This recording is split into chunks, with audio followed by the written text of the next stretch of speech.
Chapter 1. The Age of the Titans. In the time, before the rise of mortals, before the names of cities echoed through valleys, or the clash of sword and shield sang upon the fields of war, there was chaos. From it, the world emerged like a breath from the divine. Gaia, the earth, awoke from the formless dark. She rose from dust and silence, vast and fecund, cradling the sky within her bosom. Uranus, the starry vault, stretched above her, shimmering in the firmament. Together they brought forth the Titans, 12 mighty beings of immense power and will. Among these colossal entities were Oceanus of the ever-flowing rivers, Hyperion of the golden sun, and Cronus, lord of time and scythe. But one Titan stood apart, not in stature nor strength, but in mind and foresight. His name, Prometheus, the forethinker. Prometheus walked not with thunder, but with thought. Where others ruled by muscle and command, he ruled by cunning and curiosity. Born of the Titan Iapetus and the gentle Clymene, he was wise beyond reckoning, his eyes always fixed not on what was, but what might yet be. When Uranus, fearing his own children, bound them within the womb of Gaia, it was Cronus who rose in rebellion. With a blade of adamant, he struck down his father and seized the sky for himself. But Prometheus, even then, saw a cycle unfurling, a wheel that would turn again and soon. Cronus ruled with tyranny, devouring his own offspring in dread of prophecy. And prophecy did not lie. One child of his blood would dethrone him. That child was Zeus, hidden away by the mother Rhea, suckled by a goat in a cave upon Mount Ida, raised in secret until the thunder grew in his voice and the sky knew a new king. The war that followed, known to poets as the Titanomachy, was as long as it was cataclysmic. Mountains shattered, seas boiled, and the heavens themselves trembled. Prometheus and his brother Epimetheus, afterthought, watched with furrowed brow. Where Epimetheus, slow and soft-hearted, hesitated, Prometheus chose. He turned against his kind. He cast aside Titan loyalty and stood with Olympus, not for love of Zeus, but for the dawn he foresaw. A new age, forged in light and fire, not chained to the old order. Zeus, recognizing the brilliance in Prometheus, welcomed him among the halls of Olympus. Yet even then, there was distance. Zeus ruled by lightning and law. Prometheus dreamed of something far greater, a world with mortal beings, fragile yet wondrous, capable of hope, invention, and creation. But mortals were yet unborn, still unformed in the clay of Gaia's womb. Zeus, weary from war, cared little for such frail imaginings. He cast his eyes to the heavens and declared a reign of dominion and obedience. The age of Titans had ended. The age of gods had begun. But Prometheus, the forethinker, was not content. He wandered the newborn earth, from the peaks of the Caucasus to the depths of the caves in Thessaly, searching for something more, a being not divine, not monstrous, but mortal, something that could choose.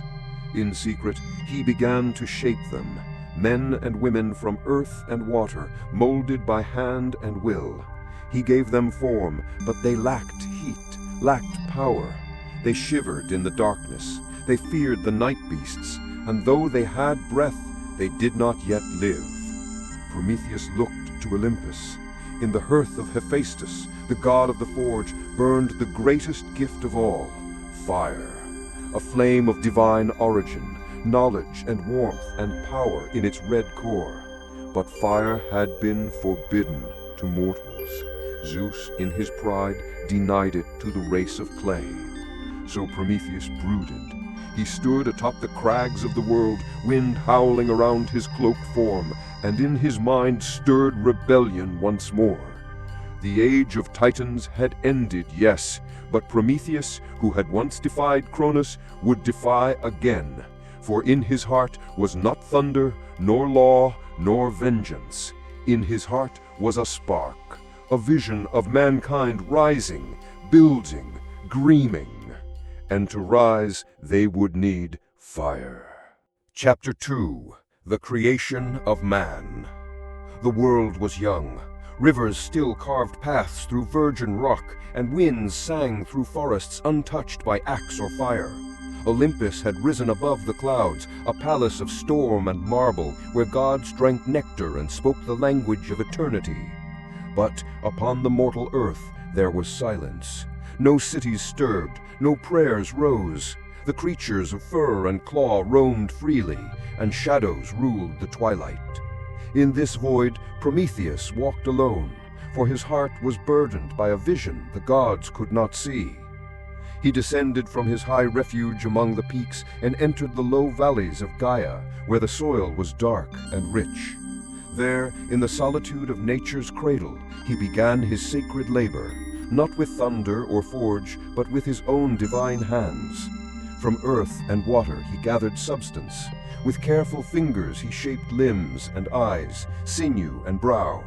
The body of man was formed not in haste, but with reverence. He gave them upright posture, that they might gaze at the stars, not grovel in the dust. To each figure he sculpted, he whispered breath, a divine spark, and lo, they stirred. Eyes opened like dawn's first light, but though they walked, they trembled. Though they lived, they feared. The world was too wild, too cold, too cruel. They crouched in caves and fled from fang and storm. He watched them with a silent ache. They were his children, and yet they were helpless. The gods had given the birds their flight, the lions their claws, the fish their fins. But man was left with nothing. No wings, no armor, no poison, no fur. Then came Epimetheus, his brother, the slow-minded giver of gifts, and Prometheus found him wandering the hills, content in his folly. "Brother," Prometheus said, "why did you bestow all strengths upon the beasts?" Epimetheus scratched his beard and frowned. "They needed them," he said, "and I forgot there would be another." "You forgot man, the one with a soul that seeks." So Prometheus, burdened yet resolute, returned to the clay-born people and taught them all he could: speech, memory, craft. He showed them how to fashion tools from stone, how to build huts from wood, how to paint the stories of the world upon the walls of caves. But still they trembled. Still the night devoured their joy. What they lacked, what the beasts did not need, was fire. Prometheus lifted his eyes to the heavens. Upon Olympus, fire blazed in the forge of Hephaestus. There it was used to craft weapons for gods, thrones of power, bolts for Zeus himself. But none of it warmed the mortals below. None of it cooked their food, or lighted their paths, or ignited their dreams. He approached the halls of Olympus, bold as ever, and stood before Zeus, king of gods. "Great Zeus, I beg a gift, not for me, but for the children of earth. Let fire be given to them, that they may endure." But Zeus, seated upon his throne of cloud and storm, frowned with the weight of kinship. "Mankind is weak, let them remain so. They will worship what they fear. Fire will give them pride. Fire will make them think themselves near to us." "It will also give them hope," Prometheus replied. "And where hope rises, so too does reverence." But Zeus was unmoved. His mind, like the sky, was filled with thunder. He dismissed the Titan, his words final. "Let them crawl as worms or die in the dark. Fire is not for them." Prometheus descended, his jaw set, his brow shadowed. He returned not to his cave, but to the heart of Olympus. There, when the moon hid behind cloud and gods slumbered in wine-sweet dreams, he stole. Into the forge of Hephaestus he crept, unseen by divine eye. From the flame eternal he took a single coal, bright as starlight, hot as creation's breath. He cradled it in a hollow fennel stalk and fled down from Olympus like a comet across night's veil. He brought it to earth. He set it upon dry wood and breathed life into it, and the fire awakened. Man for the first time stood in its glow. They gathered round it, eyes wide and hearts alight. They danced and laughed. They roasted flesh and sang beneath the stars. No longer did they fear the beasts of the night, for the fire kept them at bay. No longer did they shiver, for warmth dwelt among them. And with the fire came thought, invention, story. It was the first rebellion, the first miracle, the first light of man. Prometheus stood among them like a father, smiling at his children. But in the heavens above, Zeus awoke to the smell of smoke and knew that he had been defied. Chapter 3: The Wrath of Zeus. High above the mortal realm, upon the wind-swept summit of Olympus, the halls of the gods trembled, not from war, but from wrath. Zeus, king of heaven, lord of lightning and storm, sat on his throne of cloud and bronze, his eyes burning like twin suns. The scent of fire, unnatural fire, rose to his nostrils, and his heart, carved from pride and fear, thundered in his chest. He had been betrayed.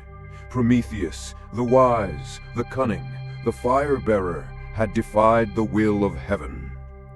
The other gods gathered around Zeus, their forms draped in light and silk, curious and fearful. Hera, queen of gods, whispered sharp counsel. Athena, goddess of wisdom and war, remained silent but watchful. Apollo's golden gaze burned, and Hephaestus, the divine smith, clenched his hammer in disbelief.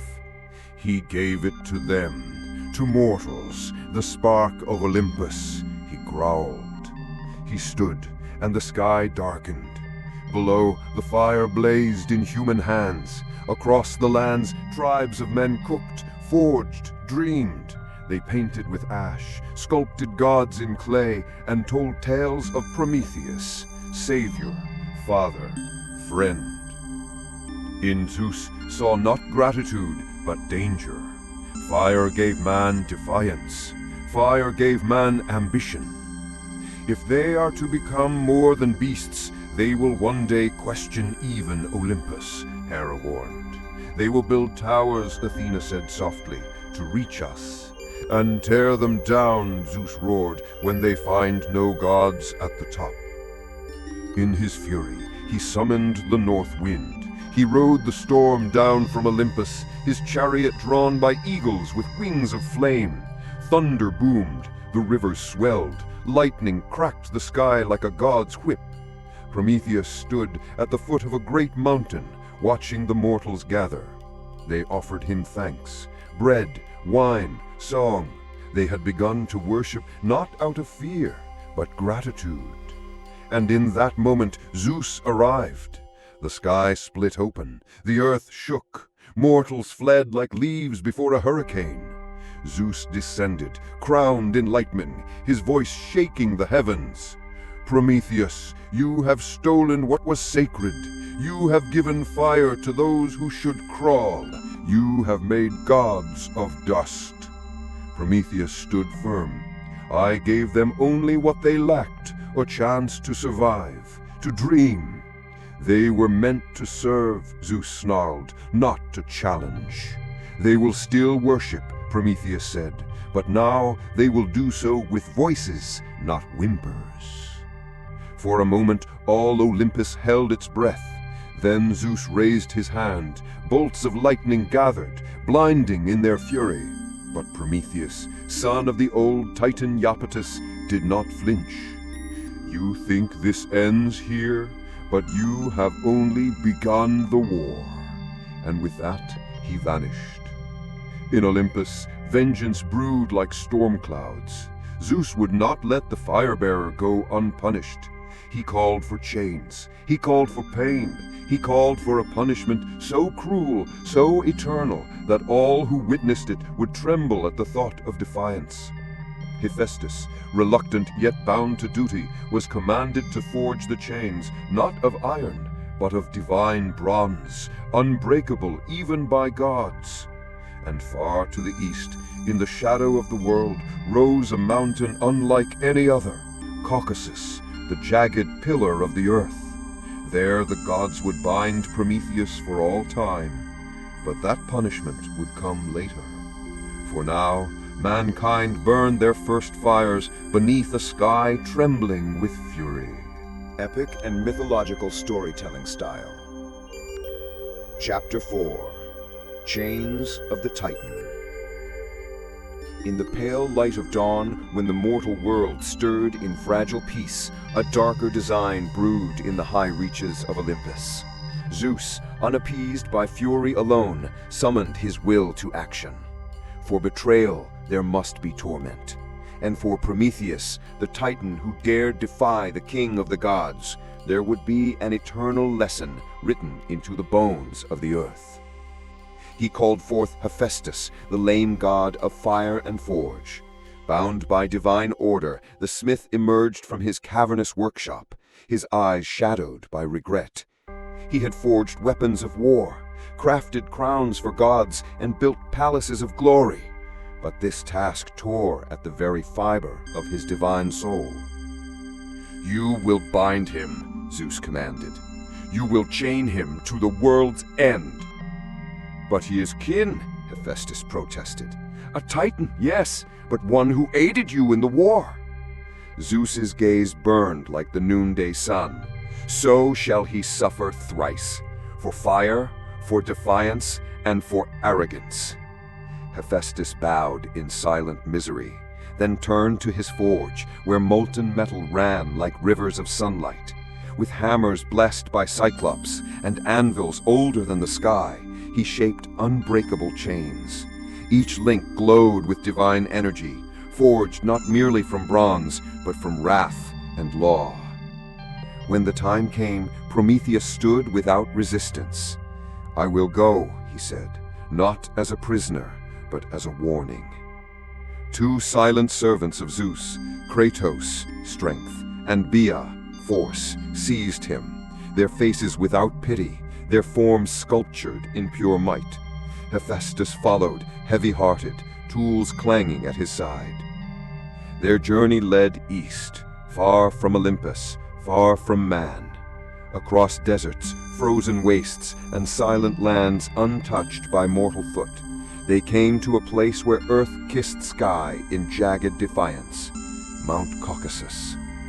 Here the wind screamed eternally, lightning danced on the peaks, no bird sang, no flower grew. The mountain itself seemed carved for torment. At the summit, Prometheus was thrown down. "Forgive me, cousin," whispered Hephaestus, his hammer trembling. "Do what you must," Prometheus replied. "I do not regret my gift." With every strike, chains coiled around his limbs, wrists, ankles, throat. He was fastened to the cold stone, arms spread wide, face toward the endless sky. And there he was left. Day and night became meaningless. Clouds passed, stars blinked, time turned to ash. But even as Zeus declared victory, Prometheus endured.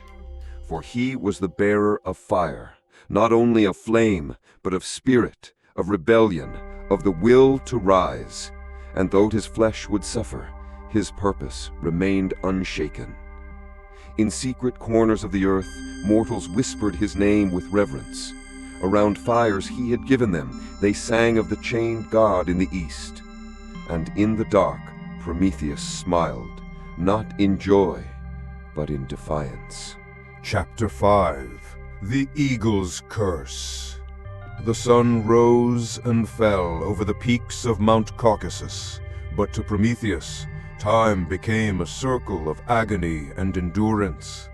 Bound by chains no god or mortal could break, he faced east each morning, his body battered by cold winds, his spirit a torch refusing to die. But Zeus had not finished. As the skies rumbled one dusk, a shadow descended, vast wings slicing through the mist, talons sharp as Olympus's spears, and eyes forged from night itself. It was not a bird, but a punishment given flesh, an eagle, monstrous and immortal, born from the very wrath of Zeus. The beast screeched, a sound like cracking mountains, and descended upon Prometheus. With no mercy, it tore into his side.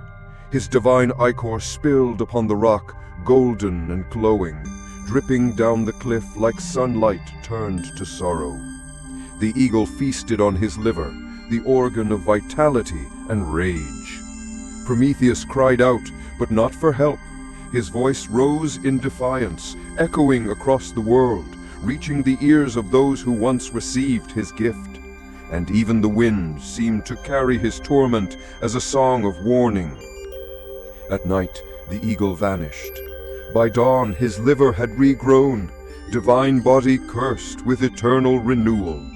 And so the eagle returned, day after day, to feed again. This was Zeus's cruel genius, a torment that healed, only to begin anew. No end, no rest. Yet Prometheus endured. His agony was immense, but he would not beg, not yield. And from his stone throne of suffering he spoke, sometimes to the air, sometimes to the mountain itself. To suffer for mortals is not weakness, but honor. Let them remember, let them rise. And indeed, men began to remember. Stories passed from father to son, mother to child. Around fire-lit hearths they spoke of the chained Titan and the cruel eagle. In their eyes, Prometheus became not only the giver of flame, but the bearer of hope, the god who chose pain so they might live free. The gods of Olympus heard these whispers, and their unease grew. But Prometheus remained unshaken. A fire still burned in his chest, one that not even the eagle's beak could extinguish. Chapter 6: Secrets in the Flame. Far below Mount Caucasus, where mortals dwelled in simple huts and kindled their fires with reverence, the flame gifted by Prometheus began to whisper its ancient truths. It was not merely heat and light, it was memory. The first fire had been stolen from the gods, but within it, Prometheus had hidden more than warmth. Encoded in the flicker of every flame, etched into smoke and ember, were secrets, fragments of divine wisdom, forgotten histories, and the spark of invention. Children stared into firelight and dreamed of flight. Women tending hearths hummed songs older than the stars, their melodies echoing unknowingly the chants of titans. And men, wielding the flame, shaped bronze and iron into tools, into weapons, into civilization. One such man was Deucalion, son of Prometheus, hidden from Zeus's gaze by mountain and mist. Born of mortal womb, yet carrying Titan blood, he grew in the shelter of wilderness, raised by river nymphs and silent owls. From his earliest days, the fire spoke to him in dreams. By night, he saw visions, great towers of stone, cities with aqueducts, and men sailing ships across endless seas. By day, he gathered stone, carved wheels, built looms. The people around him watched, awed and confused. "Why do you shape these things?" they asked. "Because the fire remembers," he said.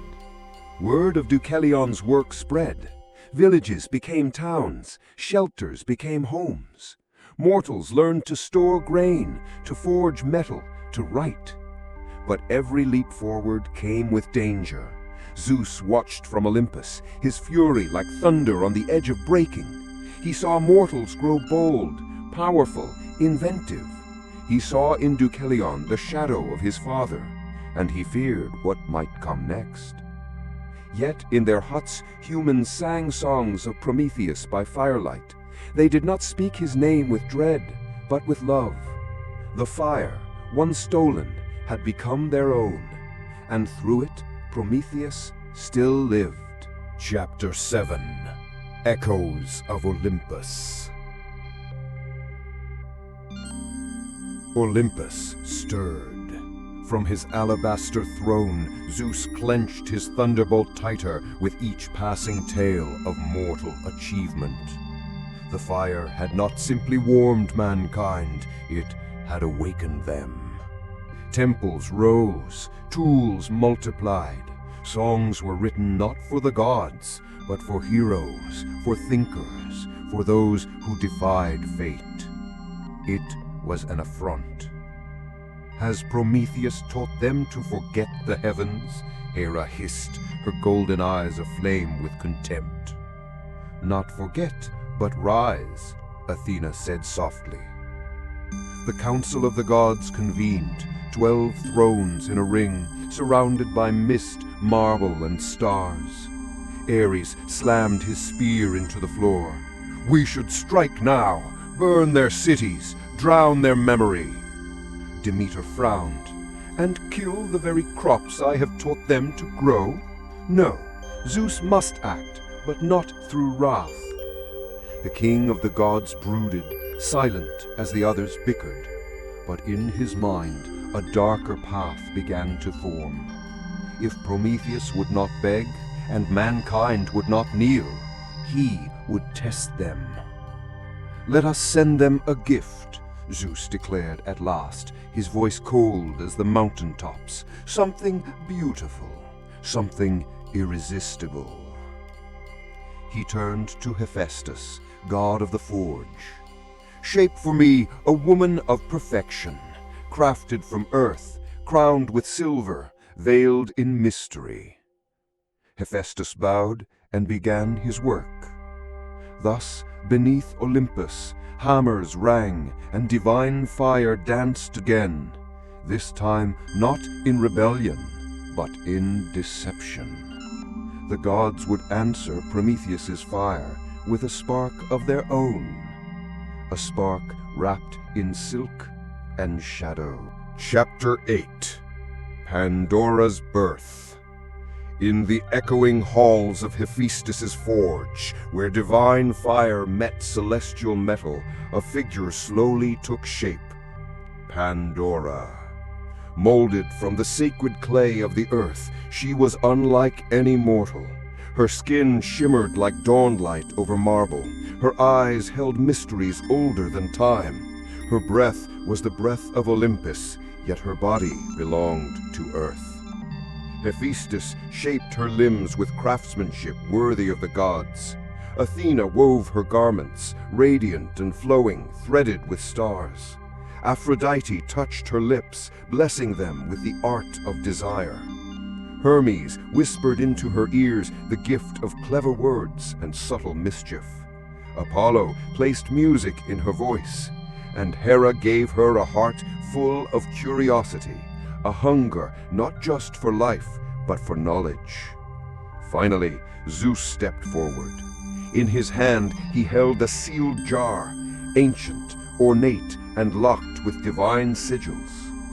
To this woman, he declared, we bestow all the gifts of Olympus, and this, he held the jar before her, is her dowry. The gods named her Pandora, all gifted.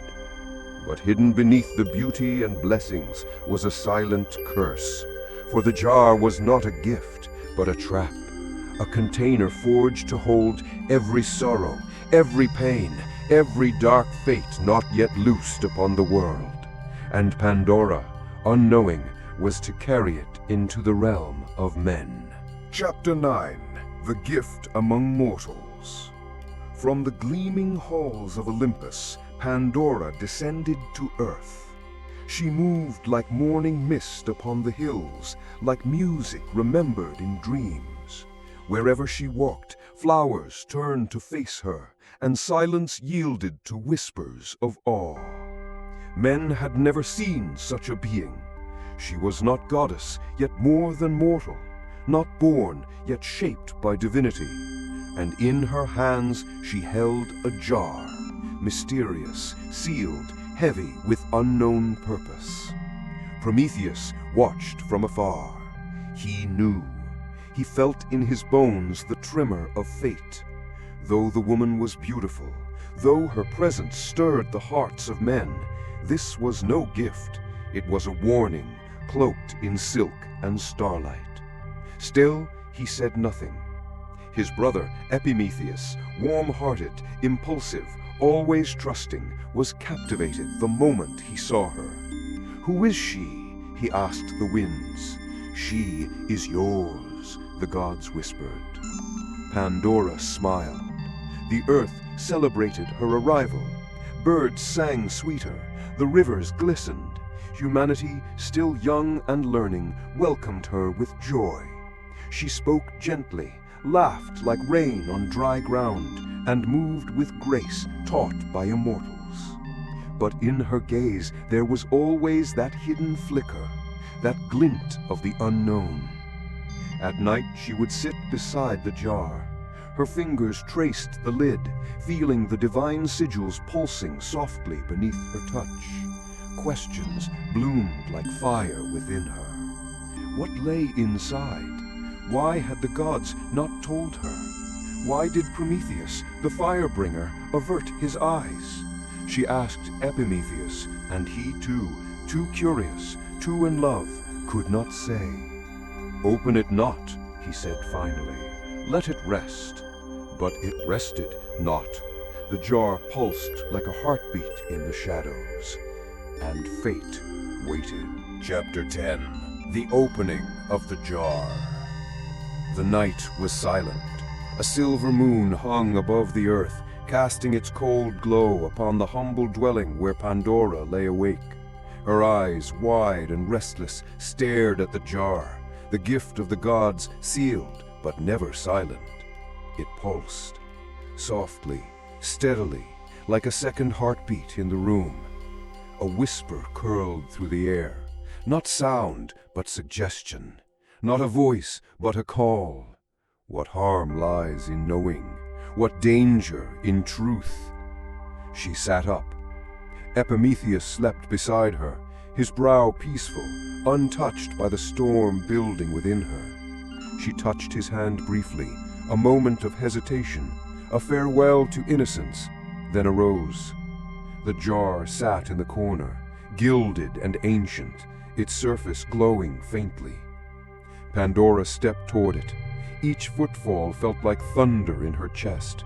Her hands trembled. The divine sigils resisted her grip at first, but only faintly, as if the jar too had been waiting. She lifted the lid. For a breath there was nothing.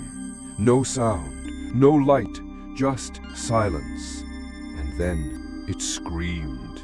A black wind erupted from within, not air, but essence, twisted, clawing, cold. Shapes without form howled into the night. Grief, disease, hunger, rage, war, betrayal, fear. They tore through the dwelling, through the land, through the hearts of men. Like venom in the bloodstream of the world they spread. Epimetheus awoke to chaos. "Pandora," he cried, "what have you done?" She fell to her knees, her face pale with horror.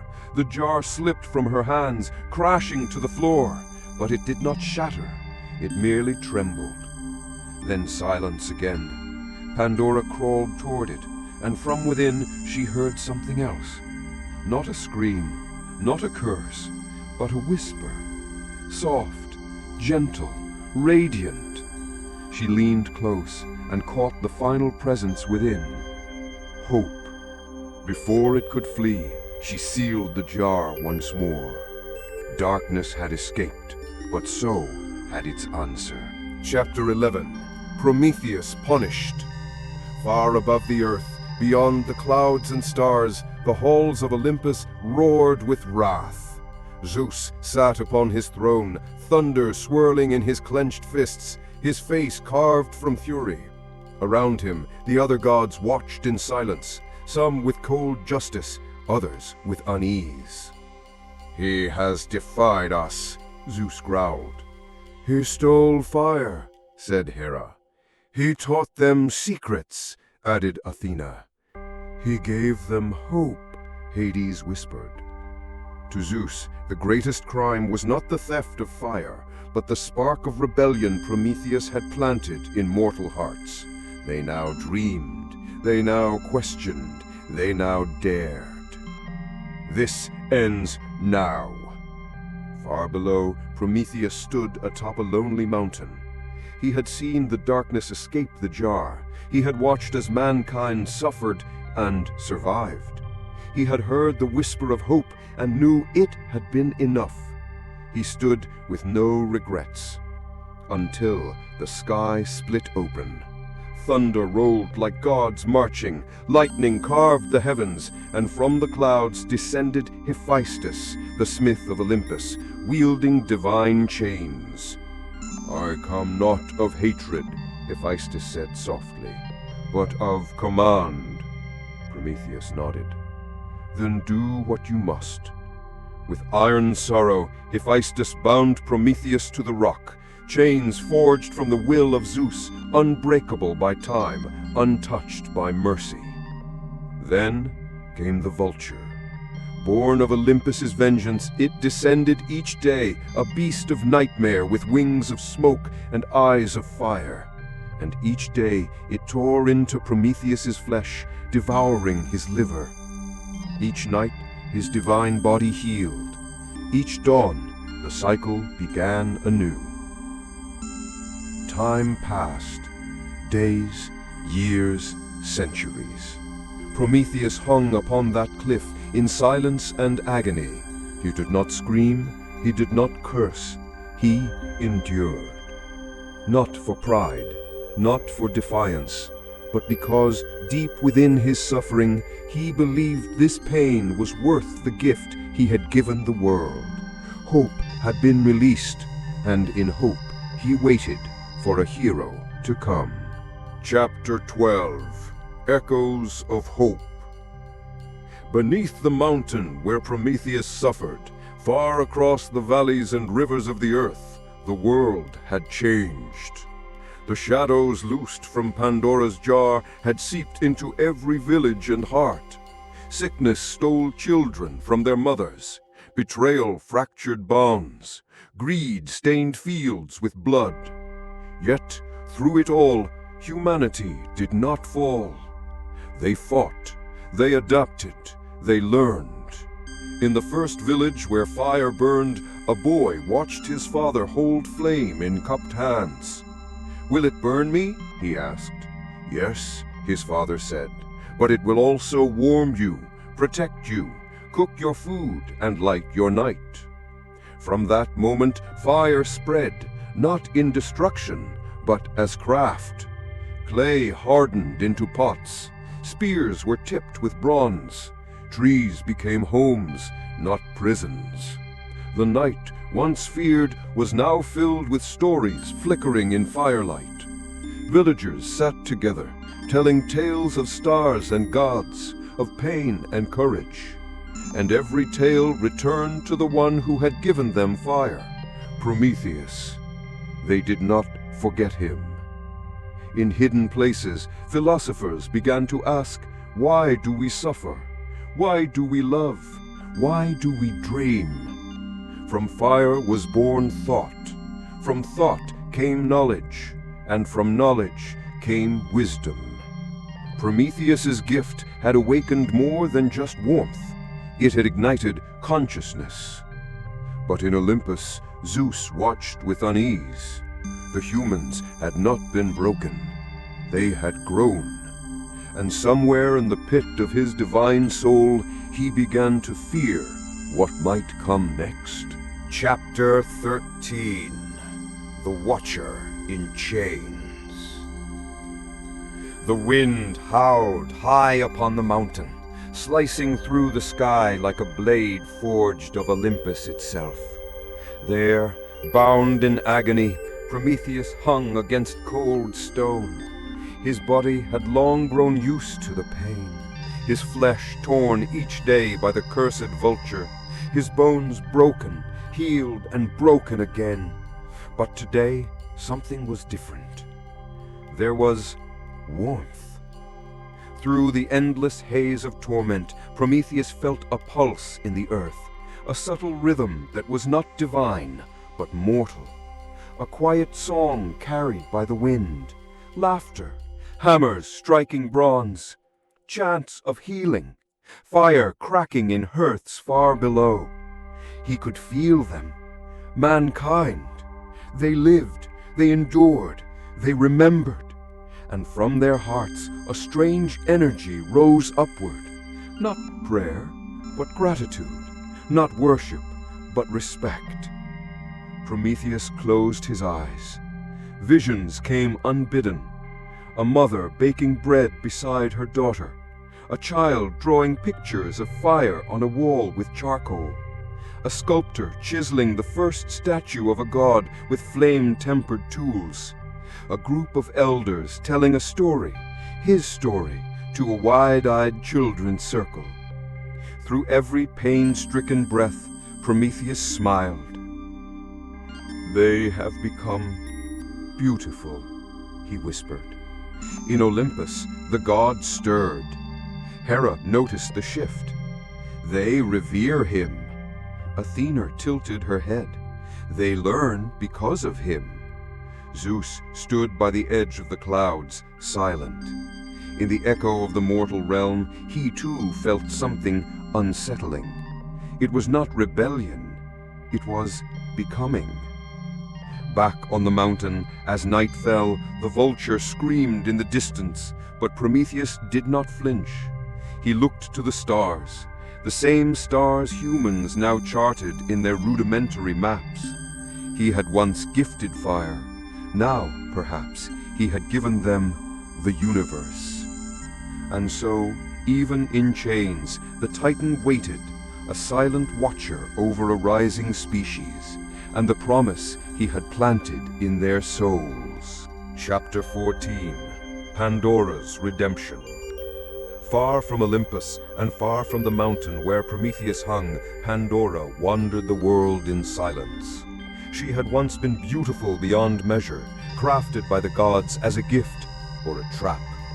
Her voice had sung like silver water, her laughter had made even mortals forget their woes. But now her eyes were heavy with sorrow, and her feet bare with exile.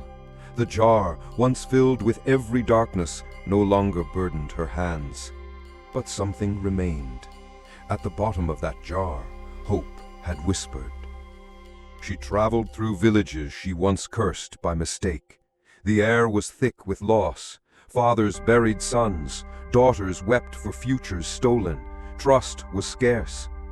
Yet amid the pain, she saw something wondrous. A blind woman teaching orphans how to read by firelight. A crippled man forging tools with one good arm. A girl planting seeds in the ashes of a burned field. They did not need her pity. They had hope. Pandora collapsed near a river one dusk, the wind whispering old names, liar, traitor, destroyer. But the river said otherwise. You are not curse, you are choice. And in her dreams that night, she stood before the same jar, now empty, except for a tiny golden ember. She reached toward it, and the flame leapt into her chest. Hope had never left. It had simply waited. When she awoke, the world felt different. Pandora rose, her steps no longer aimless. Her voice, silent for so long, now hummed with a new power. Not divine, not cursed, but human. She would walk the world. She would teach. She would listen. She would share the truth that even when the gods abandon mankind, mankind can find the light within. Chapter 15. The Whispering Flame. In the heart of a newborn city, nestled between rivers of silver and hills of emerald, the flame Prometheus had gifted burned in every corner, not wildly, but with purpose. From forge to hearth, from temple to workshop, it whispered not destruction, but discovery. The mortals called it the Whispering Flame. Children sat beside it to learn letters carved in clay. Philosophers debated its voice. Some claimed it taught dreams, others that it warned of pride. Inventors shaped bronze, then iron, then machines with gears that spun like stars. Each generation grew bolder, daring to ask, why? And in this courage, they found not just warmth or tools, but something forbidden in the age of gods, self-determination. But with every question they asked, Olympus stirred. Zeus stood atop a storm cloud, gaze grim. "Do they not fear anymore?" he asked. "No," said Athena. "They wonder." "They build statues of themselves now," said Hera, her voice laced with contempt. "They do not kneel." Hephaestus frowned. "Yet they honor fire." Zeus raised his arm. The sky darkened. "If they will not bow, they shall burn." Lightning struck the edge of the mortal world that night. Forests ignited, winds howled, but the people gathered not in terror, they gathered in defiance. They formed a ring of fire around their city. Children passed flames to the elders. Women stood beside warriors. Even the old and frail carried embers in clay pots, refusing to let the light die. Prometheus from his prison felt the resonance. "They have become flame," he whispered, a tear of pride and pain tracing down his face.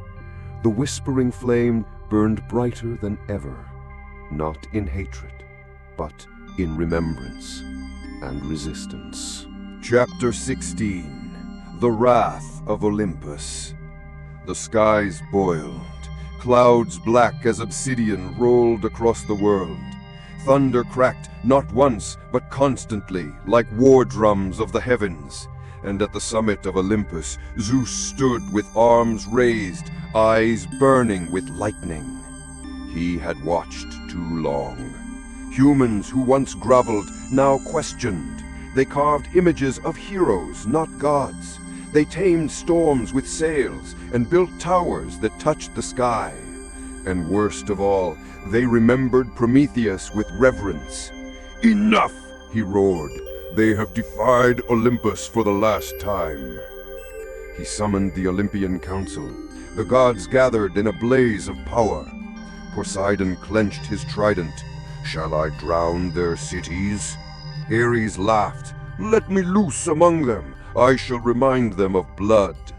Hera nodded coldly. "They forget their place." But Athena, however, hesitated. "Are they not evolving? Should we not watch?" Zeus slammed his scepter down. "They forget we are divine. Let them remember." On Earth, storms broke over human lands. Tides surged inland. Crops blackened under clouds that blocked the sun for days. But humanity did not cower. They gathered, not in temples, but in circles, sharing fire, food, and song. In the face of wrath, they clung not to prayers, but to one another. Pandora, now a wandering teacher, stood among them and raised her hand. "She seeks to punish us for becoming," she said. "Let us show them what we've become." Then something miraculous happened. From among the people, a man stepped forward with a strange device, a wheel of bronze marked with stars and symbols. He turned it, and it glowed faintly, countering the darkness above. Elsewhere, farmers channeled river water using aqueducts they had built themselves. Scholars gathered knowledge to preserve in fireproof scrolls. They had built defenses, not of war, but of wisdom. The gods watched in stunned silence, and Prometheus, still chained, smiled. "They are no longer mine. They are their own." Chapter 17. Chains begin to crack. Far above the clouds, on the barren crag of the Caucasus Mountains, Prometheus still hung in silence. Centuries had passed, yet the agony of the eagle's talons and beak had not lessened. And yet, today was different. Below him, thunder still rolled, but it felt hollow. The sky no longer answered Zeus's rage with fear. Mortals below no longer shivered at lightning. They had named storms, mapped stars, and built machines that moved without gods. Prometheus raised his blooded face to the sky. He heard it, a new sound, not a cry, a song. A procession of mortals, Scholars, smiths, healers, and children had come to the base of the mountain. They could not see him, but they could feel him. They lit fires in his name, not as worship, but as memory. They called out stories passed down for generations, not of fear, but of defiance and hope. And with every voice that remembered him, something shifted. The chains, forged by Hephaestus himself, groaned. On Olympus, a tremor rippled beneath the marble halls. Hephaestus paused in his forge. Athena narrowed her eyes as an owl shrieked and took flight. Zeus gripped his throne. "He stirs," he said. His punishment was eternal, was it not? But Poseidon, ancient as the world, leaned forward. Nothing is eternal if mortals believe otherwise. Back at the summit, Prometheus gasped. A single link in his chain, no wider than a wrist, had cracked. He stared at it in disbelief. Was it time? No, not yet, but soon. And for the first time in countless eons, Prometheus did not scream. He smiled. Chapter 18. The Fall of Fear.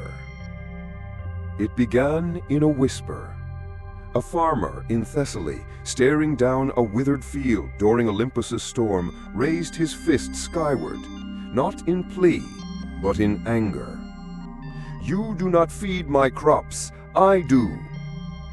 That single act spread like sparks from a fire. In city after city, mortals ceased their sacrifices. Temples emptied, altars went cold.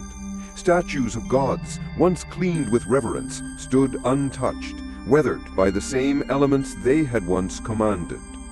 Yet something extraordinary happened. Nothing. No thunderbolts, no divine plagues. The silence of Olympus was louder than any roar. Philosophers gathered in public squares, posing questions once thought blasphemous. What is divinity if not earned? Why do gods demand worship from those they claim to protect? If knowledge gives us power, are we not becoming divine ourselves?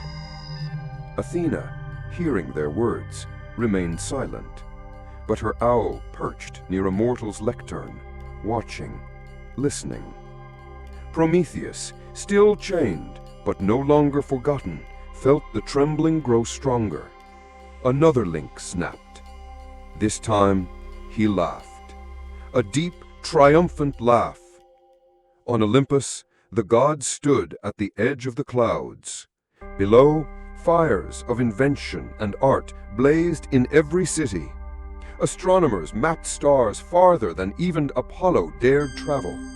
Engineers built windmills that drew power from the breath of Gaia herself. Hera whispered, "They no longer kneel." Zeus growled, "Then we make them." But Poseidon turned away. "We cannot force those who no longer fear." And so it was that fear, the oldest currency of the gods, was now bankrupt. In its place stood will, memory, and flame. And the world changed forever. Chapter 19. The Breaking of Chains. Night fell over the Caucasus, but the sky wasn't dark. Below the mountain, tens of thousands of torches lit up the valleys like stars.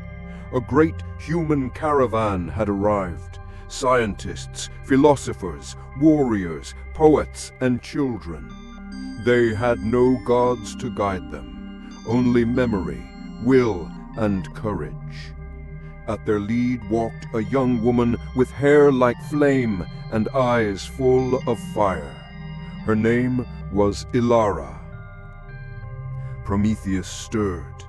He had felt many storms, many armies pass below, but this was different. They were not praying. They were climbing. Ilara, with a coil of metal and a hammer forged from the bones of fallen mountains, climbed to the summit. She did not tremble when she saw him. "Prometheus," she said. "You gave us fire. We've come to give you freedom." The chains hissed at her touch, burning cold with the wrath of the gods. The air trembled, and from the heights of Olympus, Zeus hurled down a final bolt of judgment. But it struck the earth beside her, not through her. The mountain did not crumble, the stars did not dim. She raised the hammer. Crack! The first shackle split and fell to the rocks. Crack! The second exploded in a burst of gold. The final chain let out a scream as old as time and shattered into dust. Prometheus fell forward, but Elara caught him. He looked up, eyes wide with disbelief. "Are you gods?" he asked. Elara smiled. "No, we're just your children." He wept, not from pain, but from joy. Above them, for the first time in an age, the wind changed. It was not cold, it was warm. Chapter 20. A flame that never dies. Prometheus stood at the summit, the wind curling around him, not as an enemy, but as an old friend. The stars above were no longer the eyes of jealous gods. They were dreams, unclaimed. The people below waited. Elara approached him. "What now?" she asked. Prometheus looked down at his once bound wrists. The wound glowed, not with pain, but with purpose. He walked down the mountain. Where he stepped, the earth stirred, not with power, but with potential. He passed artisans building bridges with light, healers growing organs from seeds, poets turning silence into song. In every city he saw the fire, his fire, but refined, reshaped, reimagined. This was no longer the age of gods. It was the age of wonder. At the ruins of a forgotten temple, Prometheus built a simple monument, a single, unending flame, never to be worshipped, only watched. Above it read, "Here burns the will to question, to build, and to be free." Elara stood beside him. "Will they ever fall back into fear?" "Perhaps," he said, "but now they know how to rise." That night, across the world, people gathered around fires, not in submission, but in celebration. They told stories. They asked questions. They dreamed. And so, the gift Prometheus gave was not just fire. It was the eternal spark of imagination, a flame that would never die.